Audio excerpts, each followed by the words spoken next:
on stage at the same time anymore these days. I know, we have to like divide and conquer. Like, Yeah. you'll do your deep dive, like super technical talks that people come back to the booth and they're like, I don't understand anything he was saying, but I love that he knows what that is, you know? And then here I'm just winging it, looking like whatever I do here. Okay, I'm Aaron Davis with FAST Pinball. Dave Beecher. Okay, so now you know the faces and the names. So these talks have gotten to be a lot of fun. In the old days, when we were doing Homebrew Pinball, there was a handful of us that would show up at each show, dragging our projects together. Nowadays, there's gotten to be so many people doing really great projects that we've had to kind of do an interview style. Let's bring a few different people up, talking about their different projects and stuff.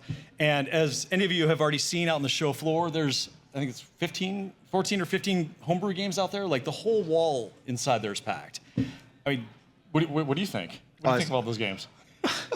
You know, every time I come, I just love coming to the shows because it's really about what all the developers are doing and everything. And so, you know, I know I've seen, my favorite this time was just seeing one from 2017, Combat. It's like, you know, so many years ago, we have not seen it since. And then just seeing it has like brought back a lot of just really good memories for me. But it's the community part, you know? Yeah, I think we sure. work together all the time, but like remotely, you know? So, I mean, the shows bring everybody together anyways. All the effort that it takes to make these games and build them, but then also get time out of our lives, like, you know, extra funds to travel across country. I mean, some of the games, like Joel brought a whole truckload of games up from California. It's a really great reason for us to have, you know, engaging in-person experiences is what I've been told this is. And this is what we all need. This feeds the soul. This is how we make friends, you know? And I was gonna mention too, somebody asked me where the Making Pinball, Making Friends moniker thing came from. And just a quick description, like back, I think it was Pinball Expo ages ago, we were trying to figure out how to get all of our friends in for free. So we figured a booth got some of that covered. If you brought a game, that got some of it covered. But if we brought you up as an interview guest, that also got you a badge. So we had to convince our friends to get up on stage with us, talk about pinball, talk about things that everyone in the audience wanted to hear, and then we all got to get free passes. So that's the name that kind of stuck. And so once we started doing these interviews again, that's kind of how we got here. So like Dave said, we've not been on the same stage together in a while because we're usually dividing and conquering, like I said. But I wanted to interview Dave because we've been working on like rad stuff like all the time. And so I wanted to know, when you think of the cool stuff we at FAST have been doing, like what comes to mind for you? Wait, the stuff we can talk about or the ones we shouldn't talk about? Anyway, I guess the ones we should talk about. Yeah, shoot. I didn't think about that. You know, what's really kind of nice to see for me is just, you know, Aaron pretty much programs all these boards in his garage. And just with being in some of the production games now and what that takes to get all that out, I mean, the thing I'm loving right now is making all the test fixtures so we can more automate this process. So right now, I don't know how many seconds it takes to make a neuron or something like that, or probably minutes. Yeah. But anyway, we're making test fixtures now to make all this stuff a more automated process. You pull the handle down, does all of it, programs it, configures it. It'll let us, you know, even put these in the hands of the manufacturer so they can test them out before we even get our first board. So just seeing that growth, that's what I'm so excited about because it's going to relieve a lot of pressure off us and, you know, just keep improving the quality, which, you know, we love to stand behind. So. Well, it's like you call it too. Like we described a Dave and Joe Zenkis, who is a mechanical engineer that actually works, he's back here. Thank you for hanging out for our talk, Joe. Quick story on that. Like, Joe ended up in my garage one day picking up some parts that were dropped off for him from somebody else. And we'd never met in person before. I eventually learned who he was through his pinside handle, and then realized, why are you in my neighborhood? Why do you live here? You live in Chicago or someplace way out there. So it was very cool to have this guy. We're chatting, and I'm here programming, like Dave was saying, board after board after board. And I think he said, like, can I save your hands, man? And I was like, what do you mean? He's like, I can build you fixtures for this stuff. So with FAST, like the electronic stuff, we got covered. It's the mechanical stuff where it's like we know what it needs to be, but that's not our strength and stuff. So Joe's been an incredible help of getting the physical structures, and you'll need to come by the booth and see all the different iterations of these fixtures and stuff like that he's been working on. But having that, I guess that structure around the idea of making fixtures so that like Dave can make the boards that our boards seat into, and then program that with the code that he and Eli and stuff write, but having the fixture that fits and pulls down and is sized right and a good weight, and if I'm the one pulling that lever down thousands of times a day, like it's got to be weighted just right. Like I'm a little picky, but you know, it's going to make a great product or a great tool in the end. But yeah, it's funny that talking about the cool things, it's like stuff to make stuff, the tools to make tools and That's kind of fun. Yeah, I think we're somewhere, I know we counted, like, I believe it was 2 years ago, and we're up to 70 unique boards. And so now I'm up to 8, programming fixture boards, which we hope to do in some type of volume for a lot of people using our boards and like the manufacturers. So it's just insane for what, pinball is, all the hardware required to make all these things work, but loving every minute of it, so. Well, and the fixture stuff too that's cool is like, we have a really high success rate for the manufacturer, and I can say this as the one who programs them all, is like seeing where the failure points come in.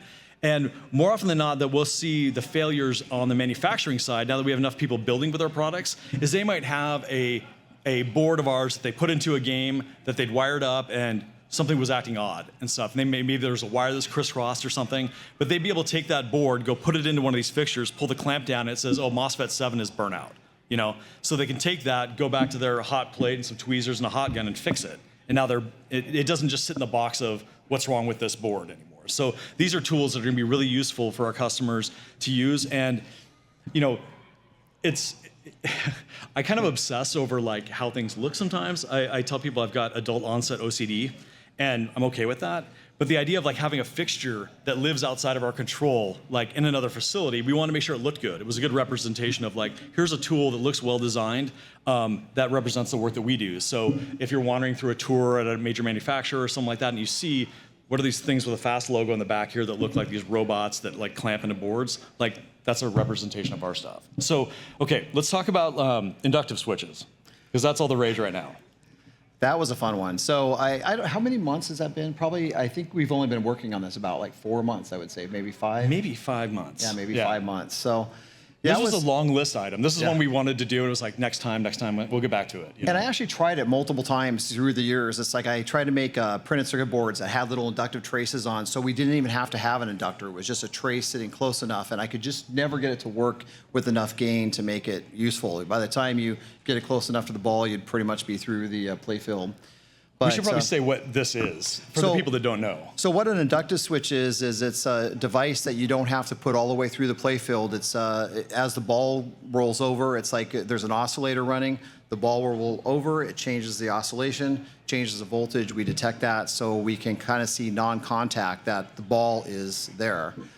And so anyway, I had played a lot in capacitive touch technology, which is kind of like, we've all seen what happens when raindrops get on your phone, all the adjustments that have to happen in real time to try to get that to work again. So there was a lot of challenges. It's pretty easy to make a metal detector, but making one that works great for pinball, really fast, very predictable. When something does go wrong, brown metal, whatever, it can self-calibrate, readjust itself. Yeah. So I had a blast writing all the algorithms for this, and the capacitive touch stuff really helped out a lot. But anyway, I don't know. Already I think this is our #1 product, the highest volume. I think our first order of these is going to be like 8,000 units. Yeah. So it's just kind of an exciting thing that we're getting into these volumes now that necessitates test fixtures and all that. We're doing panels at 8 of a time, but still even 8 at a time, that's 1,000 panels that someone's going to have to touch. So it's a lot of human steps. A lot of thinking of all of that stuff. Well, what's cool too about so much time I spend is with our customers using our product and stuff. So the idea of like Dave was saying, writing these algorithms that are like able to self-calibrate and stuff. You could create an inductive sensor, tune it just right for exactly where it's used, and it's done. It's ready to go. But you move it over to another part of the pinball machine, and that calibration may not be the same. You watch these groups manufacturing games, and they don't have 16 bins of each different calibrated version that look exactly the same except for what version of the code that's on it. So the idea of having them being self-calibrating is something that makes the manufacturing process like way better too. And it's not something that like can get mixed up and confused, But at the same time, as I'm learning about this stuff and the trade-offs, we learned that I learned that if you use one of these inductive switches in a place where you're gonna hold a ball, like in a lock, so the ball comes in there, it senses it's there, talk about how it just loses track that it's there. It becomes the new normal. Yeah, basically to have something that's constantly adjusting, it's like once you have a value that's changed and locked in, you don't know, it's like a delta. You're always looking for a delta. Right. So if something stays like even on your phone, put your finger on your phone for a long period of time, you notice all of a sudden your phone doesn't respond the same. So it's like, anyway, the whole thing is that you can track in software once a ball is somewhere for a period of time. You don't really need the switch to still tell you that. But the most important thing is when that ball is no longer on that switch and then comes back again, instantaneously recalibrates itself. So anytime this thing sees a delta like of a big change, it will just automatically, recalibrate and be ready for, really high speed, detection again. Well, it's funny. It's like I tend to look at things more as like the user experience side of stuff. And I was like, oh my gosh, that's a deal breaker. If it loses track of a ball, this is never going to work. And I was talking to a few of the software guys, and they're going, so you're telling me that like if my code says there's a ball there and it's in a device that it's going to be there until I release it, like I can code around that, So the trade-off of self-calibrating seemed to work. So, man, what else do we want to talk about? I don't know. You got a whole list. I'm just like, I'm looking at the time. We're trying. So we've been doing these, and we just get chit-chatting, and all of a sudden it's like we got to squeeze in 8 more people in 7 minutes. So thank you for joining me on stage for the first time in a long time. See, that means no one's manning the booth, so I better get back. I think Eli's over there going, help me. All right. All right, thank you so much.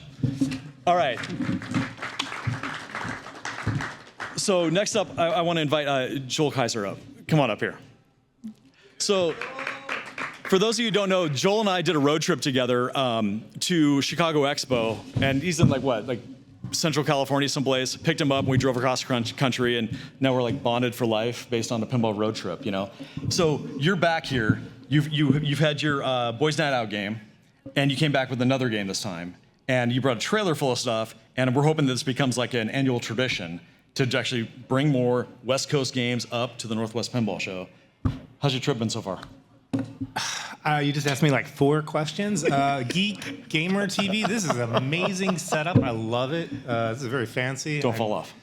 Yeah, I'm a big fan. I've never spent much time with that. But you asked me about a trip. You asked me about games. Right. Just pick a question and we'll stick Let's do this. You brought a new game. Okay? Correct. This is your second game. Yes. Correct? Yes. Talk about Doggy Tales. It's a love letter to my dog. I love my dog. And I love the things that I think he thinks. So everything on there, he's got a rapper persona named Dirty Birdie. He raps about really gross things that PG. This game is PG, primary colors all over. It's all good. So don't worry about it. But it's like a Napoleon Dynamite, right? It's like that style. Nice. Speaking of Napoleon Dynamite, let's give a round of applause for Napoleon. No, I'm just joking. He knew who I was talking about, too. Okay, so I embarrassed him. we're trying to be. Let's give it. We're not applauding anymore. Everyone, powder right here. Shoot. I wasn't gonna swear until somebody said don't swear, and I'm like, it's the hardest thing for me not to do. Okay, so I've totally lost all my momentum now. You're talking about Doggy Tales, right. And then he's obsessed with squirrels as well. Okay. He doesn't know how to spell. He's got the mentality of a 2-year-old, so he says, squirrel? Because he's a dog. Because he's a dog. A make-believe character dog. No, it's based on my real dog. Yeah. So, yeah. I love dogs. So, and if you contribute to the Bad Boy Pinball Fund, you too can have a doggy game. So, just something to think about. There's a lot of people here. Wow. Okay, so let's get back on a really professional track right now. Okay. What do I do with my hands? Dude, that's another thing. If it's underneath, it's like suspicious, but if it's on top, what the hell? Okay. No one talks about these things. What do we do with our hands? Thank you for joining us today. Okay, isn't that weird? You never think about it. Let's do one more actual exploratory question. Okay, Yes. So everybody's got a different approach at making pinball. Narrative seems to be kind of a little bit of your direction here, because Boys Night Out was based on film that you wrote and produced. So you created your own film to base your homebrew on. Did you do that to do the homebrew, or was the homebrew after? Yeah, that's a great question. I was really into film, and I was like, oh, I'm going to make a movie. So I made a couple really pocket change movies, and then I got into pinball, and I was like, oh, this is what happens in pinball? It's not just, flipping around or whatever. There's strategies to it. And I was like, oh, my movie would make a quirky pinball game. So you're using elements of the film that you wrote to be part of the narrative of the game that you created. Each little mode. It's like a subset of the game, or of the film. It's not the entire film. It is, and I used stuff that I never used in the film, which is kind of weird. It just fit better with pinball. So I just thought, oh, I'm going to tell a little story for each mode you complete. Like, oh, there's a little inventor. I won't discuss those modes. You have to come and experience all the stuff we're talking about with the homebrew games. Is like you walk into the Northwest Pinball Show, take a right, it's homebrews as far as you can see. If you run into a theater, at the end, we're going to be building pinball tomorrow, so you can come and watch some of the stuff happen in real time. Joel, I think I have a feeling I'm going to get kicked off soon. Shout out to Mike Becker, Fight Club, for not being here with us. Sean Irby, all 8 your Ball homies. Beyond, and then Tattoo Mystique. Oh, you got the shirt. Okay. Hell yeah, representing. It's my favorite part of the show. Please check out all the games. Please play them. They're all amazing in their own way. Joel Kaiser, thank you so much. Thank you. All right, so the only thing that can top Joel Kaiser on stage with me would be the Death Save Pinball Cult. Can you guys come up and join me here? So Dave was talking about the combat game. Okay, this was the one that that Steve and Ryan had brought to the show. It was like 4 years ago, I think. 5. I mean, it was a while. And I love, we can crowd around with these chairs and stuff too. I'm gonna switch to this microphone. No, it's not on. No, this one. Is this one on? Good. All right. Yeah, it's just good. Now let's just make sure we don't fall off the stage. Now that we've already acknowledged that we're up here really high. So it's kind of, it's just a squeeze in. We're all friends here. So one of the things I love is like, I try to go around and play all the games, have you get to know everybody. And I remember one of you was telling me like, we're standing over the game and I'm like, oh, this music's really cool. And you're like, oh yeah, we wrote the music and then we performed the music also and we recorded it and put it into the game. And I think that like anything that, when people bring their own experiences and own skills to a game in a cool way, that like that was a fun thing. It was a quick way to get to know what you guys are into, what you're passionate about, and stuff like that, applied to pinball. So, like Dave said, it was great to see you guys like back here. I mean, Spencer, you were here like last year and the year before too. So Yeah. So talk a little bit about like everything that's going on up in Bellingham, like with the whole community scene, like all that stuff. Like talk about that. Spencer's gonna lead that one off. Yeah, it's been pretty sweet. So last 2 years was just kind of me on my own, and you saw that I got to a point with that, but I was having a really hard time going farther with it. Right. And their game had actually inspired me. That was how I was like, wow, like I played it and I was like, this is. You can see like homebrew elements of like I made this, he made that, but like it's like as far as it flipped, like this is real pinball. Yeah. And that was really inspiring and it was pretty cool. So like, went back last year and was like, I need to get better at code, I need to get better at this. And Ryan had been really busy with other, because we all have other projects and hobbies too, right? So Ryan was like, hey, I think I might be getting back into this. And Ryan came in immediately. Steve was like, back into. So in the meantime, we'd also, I think this time last year, I'd just gotten our space. Okay. So we had our group that was like, again, like there was already a pinball collective in Bellingham. And so we're like, well, they're not really a collective because it's just like a non-compete agreement. So we're like, we're not really a cult. So we're like a Death Save Pinball cult. And also because pinball is all this weird knowledge about, even when you're building it, it's like, wait, why do we do bonus? What's the psychology behind a bonus? Like you're awarding you for draining? Like there's all, how do you build it? And so all that cult stuff. And so we have a game room, we have a shop. So there's kind of like the people that are operators. Not some of them are here today, some of them aren't. And there's homebrew people. There's also homebrew people that aren't here yet that are making games so that aren't ready yet. Okay. And we also have about 50 members. There's some people that come and play pinball too. So it's great. Like about a month ago, I took Futurama out. And I'm like, there's lots more I want to do, but I'm just going to put this in the game room and have like a trial by fire for a month. Well, that's that's what getting the shows is all about too. It's like, your games aren't even all finished here, but getting it to the show and like, you'll see play fields up, people soldering and tinkering with things. And I think that just a lot of it is just be like, this game is real now. You've built in a little accountability because that question later that says, so what happened since the show? What has happened, since I saw this game last? And I think that you have like a micro version of that, subset experience of what's at these shows, like in your community already. So I think having a space to anchor that around is like really cool. Everybody building pinball is down to have somebody over their house and help out and tinker with things, but to have like an independent space that people can go and join, that's really interesting. And with the players too, because it was great because there was lots of stuff you didn't think about until people start, and both sides. As a player, to be able to be like, this person made this game, I'm going to sit down next to them and tell them what they should change about it. Right. And they might actually listen to you. Yeah. But like a lot of times, I'm like, that's a really good idea. Like my sling should probably give points. That kind of stuff. It's just like, it's, yeah. It's cool too to see that like sometimes you've never had to say your idea out loud. So if you can't like clearly state what it is you're trying to do, maybe your idea could be refined a little bit. And so the more you talk about it, the more the people might say, I've heard you talk about this every time, but I've never gotten to experience that in your actual game. Maybe that should be moved up in priority in the game experience because it sounds really fun. That's super cool. Yeah, absolutely. So Something we didn't have to balance with combat because we essentially just mirrored the original game rules, scoring on it as best we could. Right. Being an old Italian game that you don't find anywhere. But then adding the multi-ball and then adding other types of scoring into it. But we already had a base. We already knew it was hard. Yeah. So we just kept it really simple. So you weren't having to solve the geometry because that was already solved. So you could focus on what the game experience was, you know. So talk about the other project that you're working on. So as we've been leading up to the show, Steve's texting me, like sending me messages like, look I did this. And it's making me feel like I'm super busy, but I'm feeling super unproductive because I'm seeing all the progress you showed me leading up to the show. You mentioned music. Yeah. And, you know, Combat came out of, you know, our band Flannel. Right. At the time, which Johnny, just ran into Johnny, and he used to come to a lot of shows. Nice. And we were bored, and we were like, let's do something else, and we made this game, I guess, and it worked, and it was crazy for like 6 months or something, or 6 weeks. The physical build was 6 weeks, but we were coding for months before that.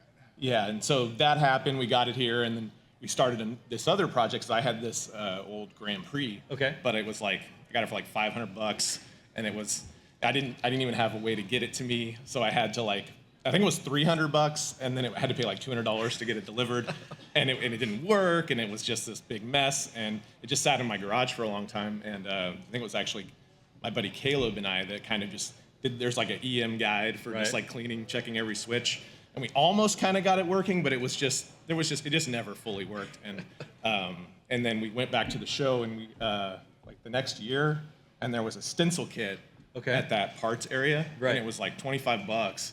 And we're like, hey, how about you said a Grand Prix 86? Yeah, so it's like, well, we just do Grand Prix, but flashy in Miami Vice and change up the rules. And because we're gluttons for punishment, we decided to do OPP. Okay.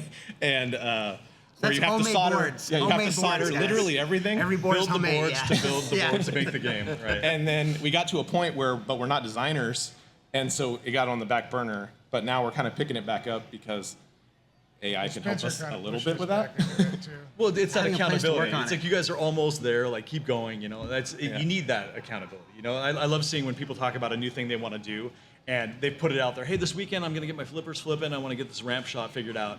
The last thing you want to do is answer the question on Monday, like, hey, how'd it go this weekend? And be like, I watched junk TV all weekend and didn't do anything. You know, that's where like making people aware of your projects really like helps out with that. So Yeah, so literally the game was on a rotisserie yesterday, and we even I told them, I said, should we bring it? Mike, if it doesn't Spencer work, we're saved bringing me. it no matter what. Like, we're gonna bring it no matter Steve what. had to work, and so And people like seeing he's you work figuring on it out. People and- like that's really cool. That You is put really that up. true. People are Yep. like, wow, because a lot of people never know. We or pretty see much that. We're have all the hoping. switches Yeah. working.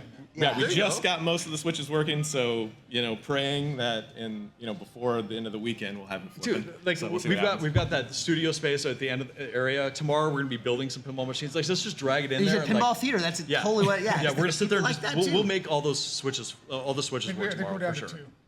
The what? I think Two we're down switches to left? 2 switches. Yeah. Yeah. And then That's- we'll that's turn the not- high power on and blow like Yeah. two more boards like we did before. It's not building a pinball machine unless I blow a board. Yeah, it's true.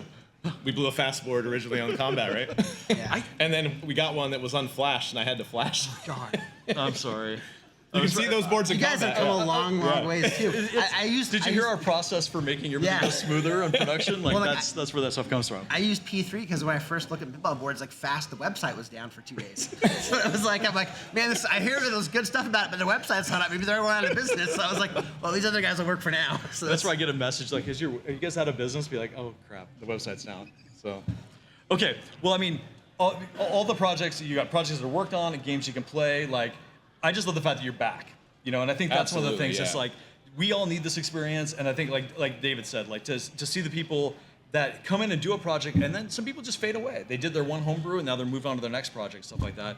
I think even in the Northwest has got such a good, strong pinball community, period. And I think the homebrew scene is like it's there, it's lumbering, it's growing, and stuff like that. So it's awesome to have Bellingham's you guys pretty back. strong. We're obviously not the size of Seattle, but there's a pretty consistent. we have a lot of games out. And I need to get back. I went to college in Bellingham for a while, so I need to get back up there. Like, I love the town. Like, I tell people the weather's a little more extreme. The sun is sunnier, the snow is snowier.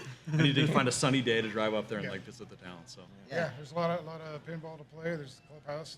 Come check out. And Yeah. we've got some good food and breweries up there too. So we'll figure out a day when in the center, we'll come up and we'll see what's going on. Yeah. Dude, thank you guys so much for coming up. Yeah, thanks. appreciate Right it. on. Okay. Is building here are based on the Mission Pinball framework. So I want to bring Anthony Van Winkle up to join me. So this guy, key maintainer in the Mission Pinball framework these days. Not only that, but like has there's the Mass Effect 2 game that's out there. The Swords of Vengeance game will probably get set up at some point. At some point. Okay.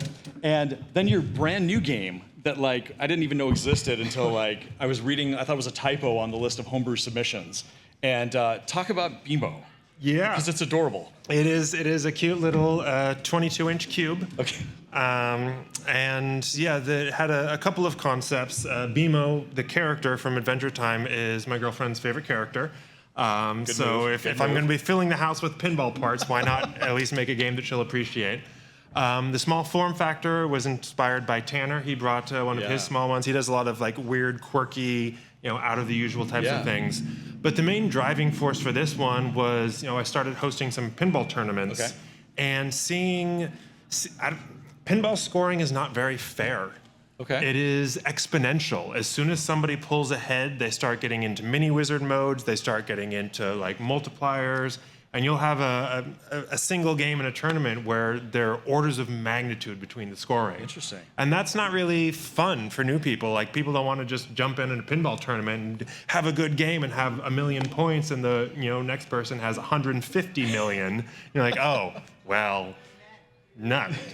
So with BMO, like it's not a 3-ball game. It's a 1-turn game with unlimited balls. It's time-based. Okay. And the scoring is logarithmic. So the farther you go, the harder it is to get points. Interesting. So you have to work for it. So I mean, if you're better, you will still get a higher score. But it's not going to the be runaway. It's not a runaway score because it gets harder and harder to earn points.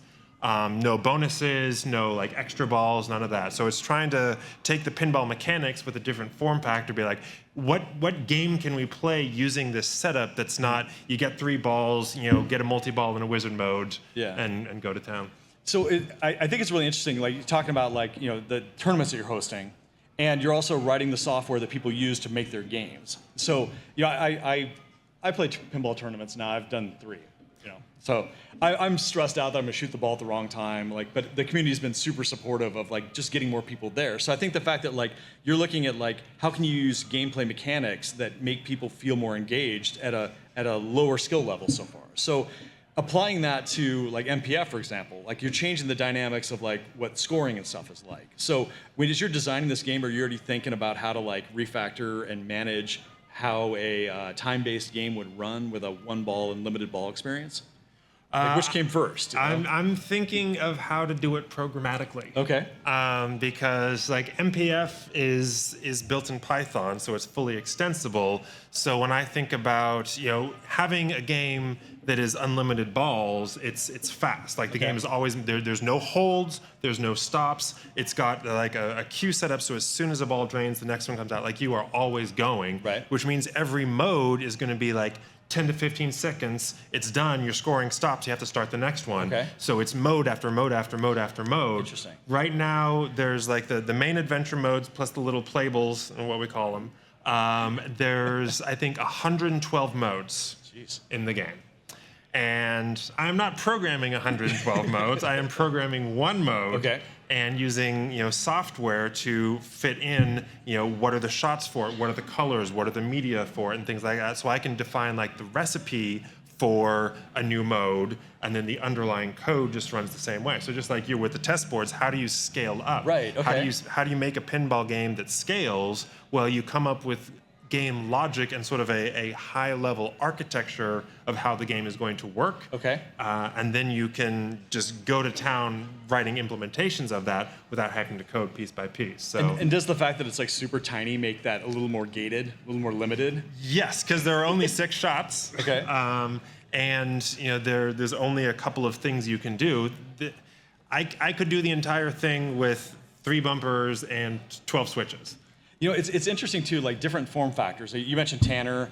There was also, Joel, you might remember the name. What was Coleman's game's name? Yeah, Adam. It was like this round game. One, yeah. You had to come up and kind of hug it to play it and stuff. So I've been a big fan of like different form factors and stuff. And it's interesting too, like, you guys were talking about how like people walking up and seeing a pinball machine open. A lot of people have never seen inside a pinball machine, which I'm shocked by. We're all shocked by that. But interesting form factors is something else. People kind of walk up and they're like, I'm at a pinball show and there's other pinball machines, but what is that thing? And how do I approach that? Well, you know? shout out to Dave and those inductive switches. Okay. Been real excited for those because one of the design principles I had is no visible switches or wires. Okay. So it's all inductive switches and optos. Everything's run underneath. And so it's like you look at it. I mean, it's a whitewood, so there's no art on it. But yeah, there's no holes in the playfield. There's no switches. There's none of that mechanics. It just looks like a piece of wood with some ramps on it. You know, it's interesting too. Like without that much I guess room for a ball to get to speed. Like I'd imagine too, a wire switch in some of those areas might hold a ball because it's not actually moving fast enough that like a slower moving ball could still pass an inductive switch. Man. Yeah. We just talked a lot of stuff really fast. Like I haven't even got to play the game yet. Like you just got down here. Well, after this talk, I'm going to go hook up some flipper switches. Dude, do it. I'm going to come out and play. Dude, I'm so glad you're here. All right, good to see you. Yes. Anthony Van Winkle is awesome. Okay, Alex, where are you at? Come on up here. Join me up on stage. Okay, so Alex came to the Northwest Pinball Show last year just to hang out. You know, and I think that's one of those things. I think you said like my girlfriend needs to get me out of. I need to go hang out and get out of the house and come see some people.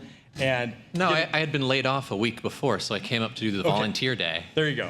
So it's I think it's fun to see people get together and just hang out. You didn't even have a game yet, so now you're here and you have a game. So you have your first game. Tell us about it. Yeah, it's Trogdor, the Burninator. It's got a shirt. Come on, that's awesome. Thanks to my girlfriend, of course. But yeah, it's my first game. About 18 months into working on it. You know, the first 6 months was just the lower third and getting the flippers to work at all. Right. With this little like box that had a couple flipper buttons on it because I didn't have a cabinet yet. But yeah, over the last year, I've just been grinding just about every single day, a few hours, and I had it playable 3 weeks ago for a show down in Lodi. That's awesome. You know, I think I should add too that like you're super involved in supporting others in the games and stuff like that. So I think that's one of the other areas too that not only like are you working on your own game, but you're very involved. Like I see it like our Slack channel and stuff like that. The people that you're helping out, and I think that's one of the things that I think is so great about the community is like people who have solved other problems want your problems to go away. Like get away from like whatever wall you've run up against and get on to the next thing and stuff. Well, that's part of why I help. Is sometimes it's an excuse to not work on what I should be working on. Right. And somebody else says, "Oh, how would I code a slot machine on this controlled drop target bank?" Yeah. And I'm like, "How would you do that?" And then I write a 300-line Ruby program to write a 900-line MPF config, and it's like, well, there's a slot machine. Well, and I can help answer the question. I didn't know what the answer was 12 hours before. But I think it's this endless supply of like cool problems to solve, and it's not like I mean sometimes when you're making something, you're already kind of thinking of like how you're gonna, set out to achieve it, I guess. But sometimes somebody throws a wacky question out to you, and you're just like, I mean, I've been in that position. I mean, I'm nowhere the coder that you are, or Anthony is, or most others here. But sometimes I'll just obsess over like, what's the logic that would make that scenario actually happen? And I think that's something that like, it's very fun seeing a lot of the different experiences people bring coming into pinball. It's not just like programming, sometimes it's artwork or music or woodworking, all these things. So it is cool to see like when problems do come up, who dives in to assist and what that is. But I think you said it earlier where it was like, you never thought about expressing something a certain way and putting it into words helps you solve that. And like, that's what I've really noticed is like, if somebody comes into a question that's very vague, it's like, well, what do you mean by this? And digging in and getting a nice definition of the problem. Sometimes they solve it themselves at that point. They go, oh, now that I've written it out, I get it. No, and that's true. Like, I mean, where I jump in and try to help out a lot is like helping people ask better questions. Some people would be like, here's a log file, what'd I do wrong? And I'm like, you're gonna get no help with that, Like I say that pretend like the person that has the answer to your question has 5 minutes to help you on a lunch break. And did you give them enough information that they could actually do that, And I love seeing people they get frustrated, they finally like ask a question and it's totally not helpful, they're not getting any response. That's where I feel like I jump in a lot and help people to say like, this is how you get the help you need. Like if you can tell us what you've tried, what you think you're doing with what you have shown us, somebody else can be like, oh, if you're trying to do that, just change this to this, and now you're off the races and stuff. So I think that's the part where like the more that you share your process, and like you said, like articulating what it is you're trying to do, like that's how problems get solved, Okay. And that's the great thing about the MPF framework is that it's open source and that anybody can contribute. So if you run into a problem or you fix a problem, you can push it back out there and get it in the hands of everybody. And when some people get a little cranky about like, nobody's helping me with this, I go, Mission Pinball Framework's an open source framework where you can dive in and solve the problems that maybe other people have. And they go, fine, I'll wait. It calms them down a little bit. Patreon for Anthony? Seriously, that would be the way to go. Like, yeah, for sure. Okay, so your game's here, and we were debugging firmware, figuring out why lights weren't flashing. I literally poured water in his game as I wasn't looking. He squeezed a water bottle in frustration, and just like, what are you doing? I mean, the question was like, okay, I've got this scenario where the firmware seems to be the problem. I've got these lights that flash for some of the game, but not other parts. And I'm like trying to figure out how we could even get to that case. And I'm crunching up my water bottle over here, like thinking through it. And he's like, what are you doing? And the water's just running down the plate. I'm such a jerk. So if it's okay. Joel came over like 5 minutes later and just like plopped a drink right down on it. I'm like, classic Joel. Thanks for bringing my game up, though. I really appreciate it. That's the reason that your game wasn't perfect at the show. It was that move. Okay, so where are you at on the game right now? You're debugging some firmware, which is exactly what you want to be doing at the show. Yeah, I mean, I brought it to the first show a few weeks ago, and there's another show in California by me in Santa Clara in about a month. So it's really just iterating, taking notes on what the problems are. Physically, it's mostly there for at least this whitewood. Right. So it's more about now adding a little bit more features and engagement. And, at the last show, not every shot had points yet. And now they all have points, but I didn't quite get to the point where they all have sounds. So, it's iterative development. And I'm a software engineer. So for me, like, it's just like, I have this idea. Okay, I can jam out something really quick. The intimidating part is the physical work. So I'm glad I don't have to cut any more big holes. Yeah, everybody's hard part is different. But you're working through it, and everybody else like wants to help. And I think your idea, or how you mentioned like solving other people's problems and stuff like that. Like I remember years ago, like Mark and City was making his Nightmare Before Christmas game. Was trying to model like a bathtub for the balls to go into, and Mike O'Rourke down in Portland was like, just give me the dimensions, and he modeled it really quick, 3D printed, and mailed it to him. And that kept that project moving along, So being able to jump in and help people through the parts that are cumbersome, it's great to do it. Yeah. Thank you so much for coming up here, man. Aaron. Good to see you. Good to see you too. Where's Ernie? Okay, so Ernie Silverberg here is going to join me. His pinball endeavor, Trident Pinball, is making kits to make it easier for people to make homebrew pinball machines. I saw a post, I think it was on Pinside, of like some guy's going to make kits, and I'm like, man, I've tried to work that problem so many times. Like, we should talk. And I think that what Ernie's doing to get people like up and running faster. He told me not to do it at first. I didn't say not do it. I said these are the challenges you're going to have, Because really, the easier that you make it for some people, the less skills they came prepared with to solve the next problem. It's like warping ahead in Super Mario Brothers. You're like way too far down the line, and now you've got a hard problem to solve. So they're not stepped along the way. But I think the way that you've done it, taking away the pain of like setting up the PCs that are running, giving them a bunch of parts that if you knew they mounted them the way that you said to, that the balls would roll down the inlanes right, like that's good stuff. So talk about what you're doing with your kits and like introduce yourself. I don't know. Yep, Ernie Silverberg. I've made 5 games. None of them are finished completely, but I have 5. When I got started, there was a lot of information in a lot of different places, and trying to filter out what was the correct way to build a game was, I think, more hard than it probably is now. Yeah, it's gotten better. So once I did my first game, I got thinking, man, there's got to be a way to offer something that makes it easier for people. And this is where the kit idea came, where it's not something that I'm giving to somebody and it's like, hey, it's all wired, here you go, you don't have to learn anything. It's more of I've already got everything sourced. It has everything pretty much pre-programmed to start the game up.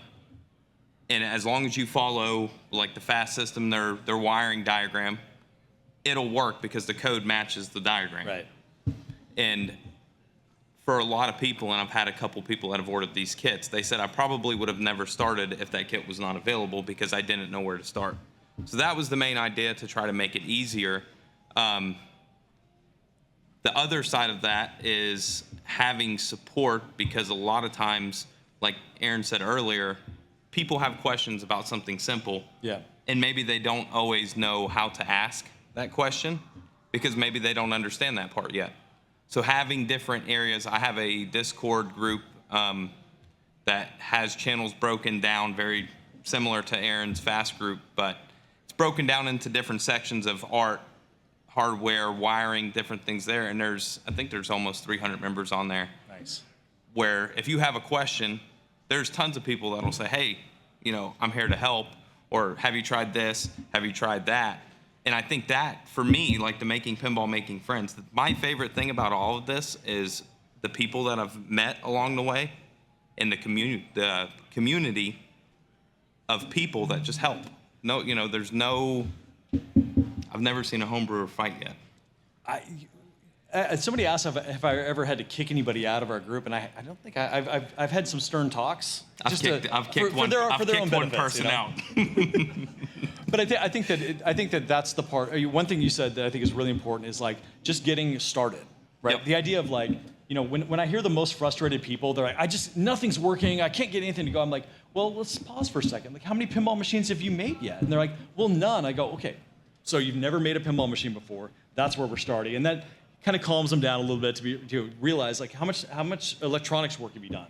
Well, not much. Okay, so never made a machine, never done anything with electronics. Have you coded much? Not in a long time. Okay, so coding's distant far off history, not much electronics, but you still want to make a pinball machine. How about woodwork? I'm good at woodworking. Okay, let's start there. Like, you've got your playfield laid out. If you follow the guidance and instructions to get things moving, it's so satisfying to get actually flipping. Like, if you can just get something to move and respond to like some simple scoring, that energizes you. That lets you start to build some momentum and stuff. I've said this multiple times in talks, but this is the only hobby that I've got something to work and actually jumped up in the air and said, hell yeah, that worked. And I'm not exaggerating. I have literally done that multiple times because it's something you thought about, you did it, and then it worked. And I mean, it is probably one of the most satisfying things that I've ever done. Kind of along that with what's Aaron saying is, you don't necessarily have to know everything to build the machines. Yes. There's a lot of people that have completed very awesome, complete homebrews that knew absolutely nothing about coding, mechanical work, or electrical. I think one big one is Friday the 13th. Oh, yeah. Kyle's game. It won Best in Show at Texas Pinball Fest last year. And to be clear, Best in Show is not Best Homebrew. Not Best Homebrew. Best in Show out of every single game that was there. For the major manufacturer games. It was incredible. This guy had never coded. Never really, he had done some mechanical stuff, had not really done too much electrical stuff, and built a game that beat every single game there. Yeah. So. And his big driver was like narrative, story. He knew what the experience was going to be. Yep. So the idea of turning it into a physical form that you could experience, that was the challenge. It was not like, I made something flip, now what do I do with it? He knew very clearly what that was going to become. Yep. And then the idea of solving those steps to get there, I mean, that's a good motivator. It's a clear scope at the end, Yeah, and so we don't need to go into detail here. I don't know if we want to mention that, but we have multiple talks tomorrow. Oh, we should talk about that. What time do they start? I wrote it on one of my slide decks, and it's not this one. I think it's 3 o'clock. It's like 3, 4, and 5. Yeah. So over at the end of the homebrew row here, we've got a little theater space, and so tomorrow, somewhere around 2, 3, 4, or 5, we're actually going to go from the beginning of like one of Ernie's kits, go through actually what it takes to wire that stuff up. And then Anthony's going to jump in with like, let's get MPF running on that. So it would be a great thing for you to pop in and out of if you're looking at other things or you just want to hang out. Like, we really would like to do it almost like crowd around style. Like, we're going to be up there like soldering and cutting things. It's not meant to be an audience thing, but you can sit in the audience and follow along, or to come stand around. I might give you something to crimp and cut and like. But it's really to see that like this stuff that we're doing it's not rocket science. If you can follow some good best practice.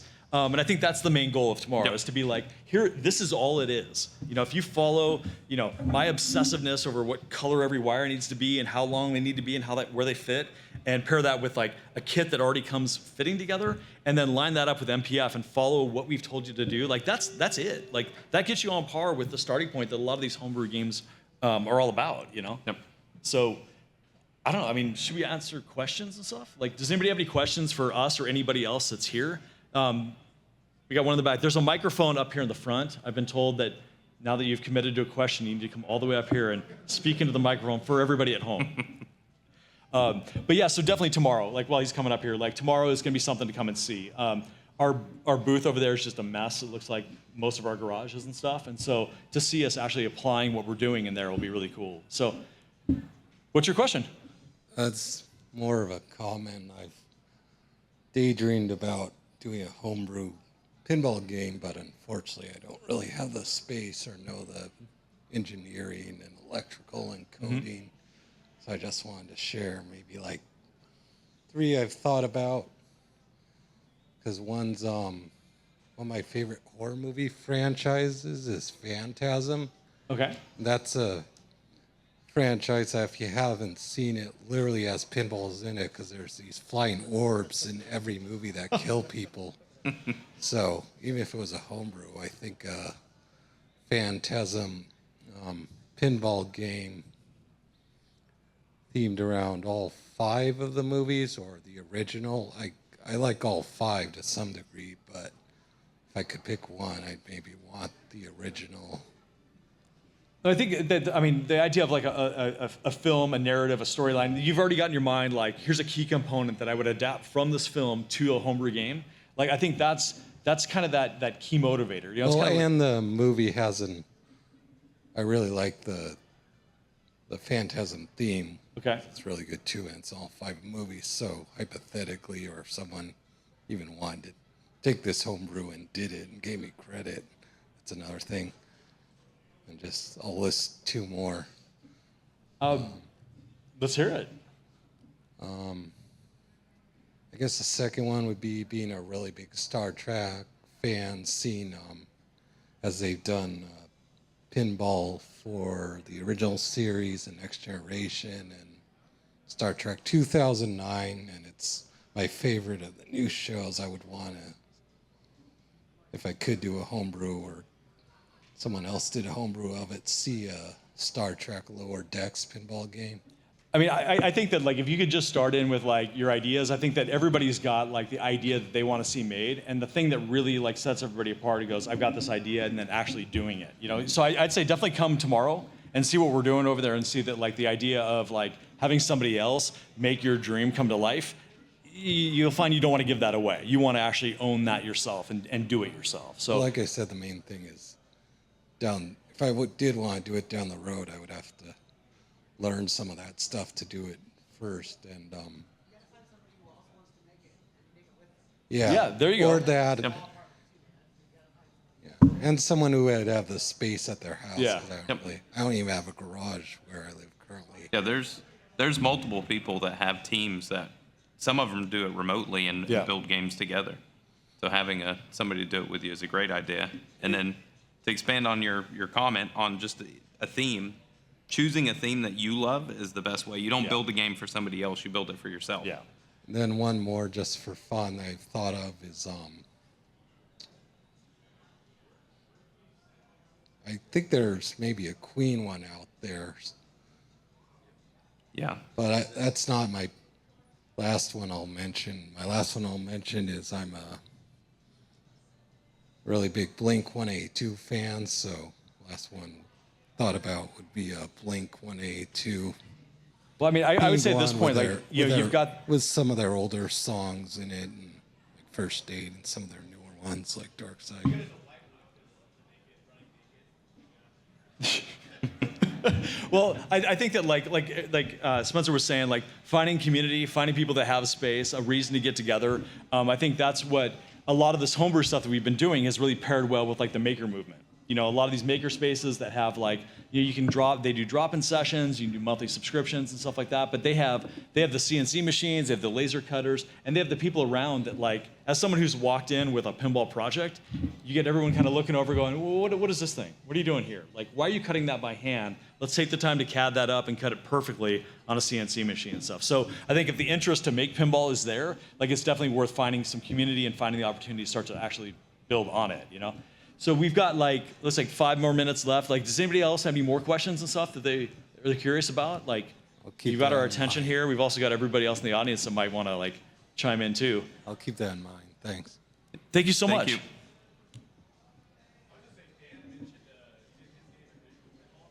Okay. Well, that's actually a good point. Like, so conceptually, like, so visual pinball, this is you're doing everything virtually, and there's getting to be better and better paths going from virtual to actually real and physical. But the best story and that I've heard as far as like the reason to use virtual is to figure out like, is your game idea even fun? You know, like if you're thinking, I shoot this, I shoot this, I shoot this, and this is gonna be cool, and you do it and you're like, that's not that fun. You haven't gone through and cut 3 play fields and wired a bunch of stuff up and found out that like your masterpiece is totally not fun at all, you know? So it is like it is a sketch pad, you know, virtually figure out like, is this even like good and fun, you know? Yep. Have you done much virtually?